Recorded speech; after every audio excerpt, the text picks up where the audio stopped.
안녕하세요. 오늘의 사연입니다. 구독과 좋아요 한 번씩 부탁드릴게요. 바로 사연 시작하겠습니다. 부산에 살고 있는 31살 하유지이고 연상의 남편과의 사이에 아직 아이는 없어요.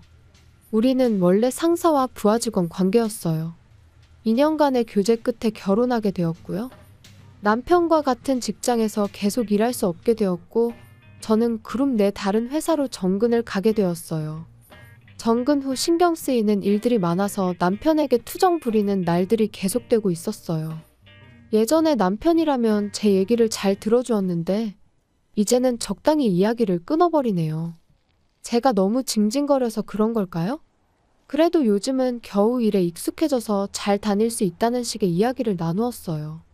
그런데 갑자기 태도가 바뀐 남편 때문에 저는 당황스러운 나날을 보내게 되었어요.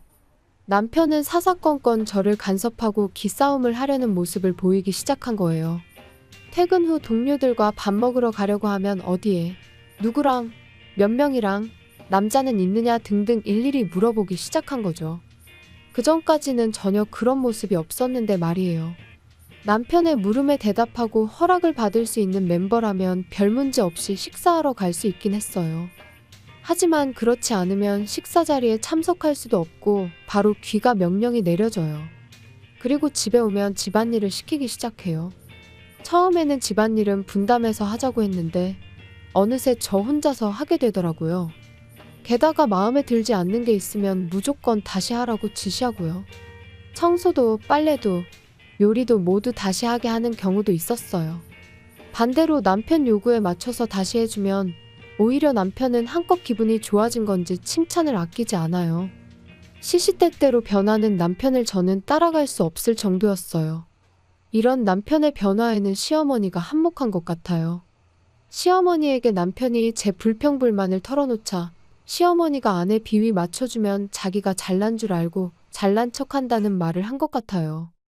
결혼 전부터 조금씩 느꼈지만 남편은 시어머니의 말이라면 무조건적으로 따르는 마마보이 기질이 있거든요.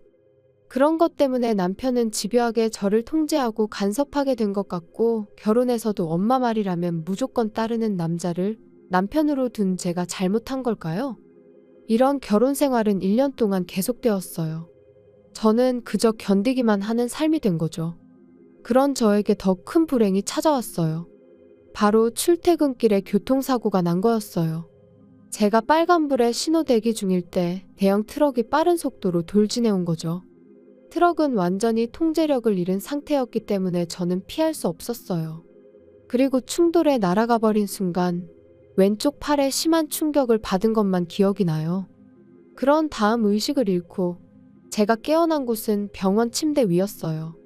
이상한 느낌이 들었지만 저는 그 순간 마취가 풀렸기 때문이라고 생각했어요. 하지만 그건 완전히 제 착각이었어요. 사고 당시의 충격으로 왼팔을 잃게 된 거죠. 한쪽 팔을 잃는 큰 부상을 당했는데도 남편은 제 곁에 없었어요. 곁에 있어준 건 제 부모님뿐이었죠. 정신을 차리고 깨어난 저에게 어머니가 괜찮냐고 물으셨어요. 괜찮다고 말하고 싶었지만 그보다 제 왼팔은 어디 간 거냐는 물음이 먼저 입 밖에 나왔어요. 엄마는 의사 선생님이 절단할 수밖에 없다고 해서 어쩔 수 없었다며 미안하다고 제게 사과를 했어요. 죄책감을 느끼게 하려고 물었던 게 아닌데. 저는 엄마가 사과할 건 없다고 괜찮다고 말했고 남편은 여기 없냐고 물어봤어요. 그러자 아버지가 한심한 표정으로 말하는데 남편이 일 때문에 지금 못 온다며 밤이나 돼서야 올 수 있다고 했다네요. 남편은 제 교통사고보다 회사를 택했구나 싶어서 남편답다는 생각이 들면서도 저를 걱정하지 않는 것 같아서 슬픔이 밀려왔어요. 남편은 그 후 정말 밤이 돼서야 병원에 왔어요. 그리고 남편은 도착하자마자 제 이불을 걷어보고 이렇게 말했어요. 정말 왼팔이 없네. 앞으로 집안일 하려면 힘들겠네. 이 얼마나 무심한 말인가요? 걱정하는 말은 한마디도 없고 오로지 집안일만 걱정하는 것 같았어요. 더 나아가 요즘은 장애인도 취업자라니깐 일하는 건 걱정 안 해도 되겠다며 웃으면서 말했어요. 도대체 무슨 생각으로 저런 말들을 하는 건지 너무 기가 막혀 아무 말도 할 수 없었어요. 남편은 제가 못마땅한 표정을 지으며 아무 말도 하지 않으니 눈치가 보였는지 사고로 말하기 힘들면 조용히 있겠다고 하길래 저는 비로소 입을 열 수 있었어요. 내가 이런 몰골이 됐는데 어떻게 그런 말을 할 수 있어? 저도 모르게 화가 치밀어 오르는 걸 느꼈어요. 남편은 제 분노 따위는 아랑곳하지 않는지 어차피 일어난 일이고 팔이 없어진 사실은 변하지 않지 않냐며 냉정하게 말했어요. 더 이상 남편과 이야기하고 싶지 않았던 저는 얼른 이불을 다시 덮고 누웠어요. 그날 이후 남편은 거의 병문안을 오지 않았어요. 저는 열심히 재활치료를 견뎌냈고요. 하지만 팔을 잃은 상실감이 너무 커서 일을 계속할 의욕이 나지 않았어요. 퇴원 후에도 기운이 나지 않아 은둔 생활을 시작하게 되었어요. 그러다 보니 남편에게서 따가운 눈총을 받기 시작했어요. 왜 집에만 틀어박혀 있느냐며 그런 게으른 생활을 계속할 수 있을 거라고 생각하지 말라더라고요. 그리고는 집에 있을 거면 최소한 집안일이라도 완벽하게 하라며 조금이라도 소홀히 하면 절대 안 된다고 했어요. 남편이 자기가 돈 벌어오니까 지금 먹고 사는 거 아니냐고 말해 차마 반박할 수도 없었고 그저 남편 말을 들을 수밖에 없었어요. 그리고 가뜩이나 남편의 말만 들어도 힘든데 시어머니까지 우리 집에 드나들게 된 거예요. 점심때가 되면 집에 와서 청소 점검 등을 하며 지적을 하는 거죠. 그러면서 동시에 본인이 먹을 점심 식사도 준비시켜요. 저는 식욕이 별로 없어서 점심은 그냥 대충 때우는 편인데 시어머니가 오시면서부터 그렇게 할 수 없게 되었어요. 시어머니는 저녁 식사 전까지 오래 머무르면서 제게 반찬을 더 많이 만들게 하고는 반찬통에 담아가 시아버지와 함께 저녁을 먹어요. 시어머니가 찾아오는 목적은 저를 괴롭히며 스트레스를 풀고 그 와중에 자신의 집안일을 줄이는 것인 거죠. 저를 위한 배려는 전혀 없어요. 남편과 시어머니에게 억눌리는 나날을 보내다 보니 일할 엄두가 나지 않아 점점 더 집에 틀어박혀 살게 되었어요. 그러던 어느 날이에요. 남편이 항상 집에만 있으면 우울하지 않냐며 드라이브나 가자고 말한 거죠. 그런데 그 드라이브를 시어머니도 함께 데려가겠다고 하더라고요. 게다가 항상 갑질 당하던 저로서는 갑자기 드라이브를 가자고 하는 게 이상하게만 느껴졌어요. 그래서 시어머니랑 둘이서 가도 괜찮다고 그냥 집에 있어도 아무렇지 않다고 하니 평소에 남편이었다면 화를 내고 정말 시어머니와 단둘이서만 나갔을 거예요. 하지만 그날은 달랐어요. 저보고 그런 말 하지 말라며 함께 나가서 바람 쐬고 싶었다며 기분 전환도 가끔 해줘야 힘이 난다고 말하는 거예요. 아무리 그래도 저는 별로 가고 싶은 마음이 들지 않았어요. 그러자 남편이 이제 지쳤는지 그렇게 계속 튕기지 말고 드라이브 가면 재밌다며 억지로 오른팔을 잡아당겨 차에 태웠어요. 물론 조수석이 아닌 뒷좌석이죠. 조수석에는 시어머니를 태울 것 같았어요. 역시나 남편은 시댁에 들러 시어머니를 조수석에 태우고 드라이브를 떠났어요. 이제 자포자기한 심정으로 저는 뒷좌석에서 잠을 청했어요. 남편과 시어머니의 즐거운 대화 소리는 못 들은 척했어요. 얼마나 달렸을까? 낯선 풍경이 펼쳐져 있었어요. 그리고 어느 강 다리 위에 도착했을 때 남편은 갑자기 차를 세웠어요. 그러곤 남편과 시어머니는 차에서 내렸어요.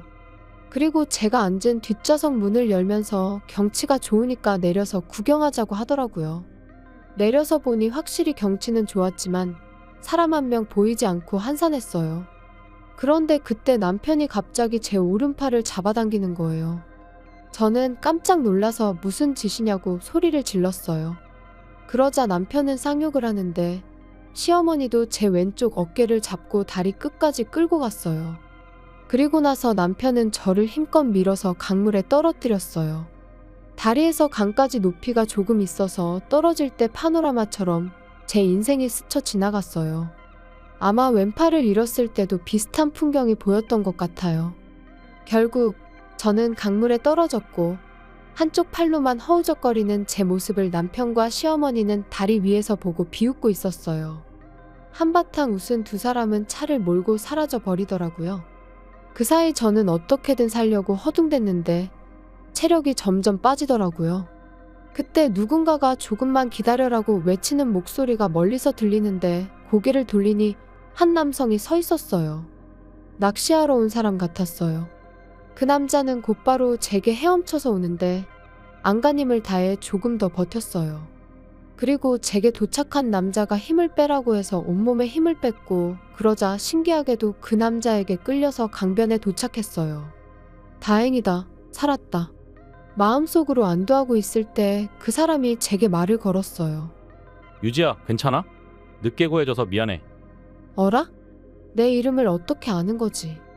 놀라서 그 남자를 쳐다보니 놀랍게도 그 남자는 교류가 잘 없던 사촌 오빠였어요. 사촌 오빠는 낚시하러 왔다가 다리에서 떨어지는 저를 봤다고 했고 거리가 좀 멀어서 도착하는데 시간이 좀 걸렸다네요. 그리고 사촌 오빠는 폰을 꺼내 어딘가에 전화하기 시작했어요. 동료들에게 전화한다는데 막내가 없어 잘 몰랐었는데 알고 보니 직업이 경찰이라고 하더라고요. 그래서 동료들에게 전화한다는 게 경찰에 신고한다는 뜻인 거였죠. 그 후 몸을 추스리고 경찰서에 가서 모든 이야기를 했어요. 제가 강에 빠진 지 1시간이 지났을 때 남편과 시어머니는 집에 거의 도착한 것 같았고 두 사람은 아무것도 모르고 신나 있었을 거예요. 마지막 모습이 웃는 모습이었으니깐요. 하지만 이 두 사람은 상상도 못할 지옥으로 떨어지게 돼요. 집 앞에는 이미 경찰관이 대기하고 있었어요. 경찰차는 눈에 띄지 않게 조금 떨어진 곳에서 기다리고 있었던 것 같고요. 출동한 경찰은 두 사람을 발견하자마자 체포했다는데 그 과정에서 반항을 엄청 했다네요. 강제로 경찰차에 태워진 두 사람은 강 근처에서 경찰이 모든 과정을 목격하고 영상도 찍힌 게 있다고 하니 더 이상 반항하지 않고 순순히 경찰서로 향했어요. 그리고 그곳에서 저와 대면하게 된 거죠. 경찰서에는 저와 제 사촌 오빠가 기다리고 있었어요. 저는 두 사람을 보자마자 절대 용서하지 않을 거라고 소리쳤고 제 기세에 놀란 듯 하더라고요. 남편은 저보고 실수였다며 장난친 거였다고 말해달라는데 저를 훈계하는 듯한 말투로 말하지만 결국은 협박하는 것과 다른 바 없었어요. 저는 용서할 생각이 추호도 없었어요. 정말 죽는 줄 알았으니까요. 사촌 오빠가 도와주지 않았다면 정말 생각도 하기 싫네요. 시어머니도 저에게 물에 빠진 거 보고 비웃은 거 미안하다며 그냥 장난이었다고 말하는데 너무 어처구니가 없었어요. 장난이라는 게 말이 된다고 생각하는 건지. 저는 두 사람에게 무슨 말을 하든 절대 용서할 생각이 없으니 콩밥 실컷 먹게 해주겠다고 말하고 두 사람 앞에서 자리를 떴어요. 더 이상 두 사람과 직접 이야기할 생각이 없었거든요. 나머지는 재판과 변호사를 통해 이야기할 생각이었어요. 그 이후에 우선 우리 부부는 이혼했어요. 사실 저는 남편의 폭언을 가끔 녹음해뒀었는데 이게 증거가 돼서 남편한테 상당한 액수의 위자료를 받게 되었어요. 그리고 남편과 시어머니는 목격자가 있어서 법정에서 실형을 선고받았고요.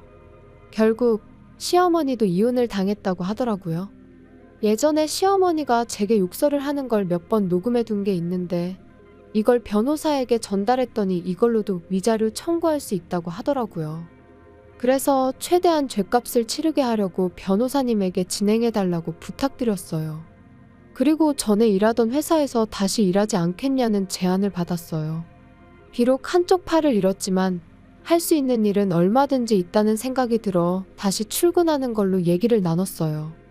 집에 틀어박혀 지낼 바에야 이렇게 평범한 사람들처럼 일하며 지내는 게 맞다는 생각이 계속 들었고 늦었지만 다시 일상을 회복하고 싶었거든요. 지나간 시간은 후회가 되지만 앞으로는 현실에 안주하지 않고 긍정적으로 삶을 살아보려고 합니다. 시청해주셔서 감사합니다. 그럼 다음 영상에서 다시 뵙겠습니다.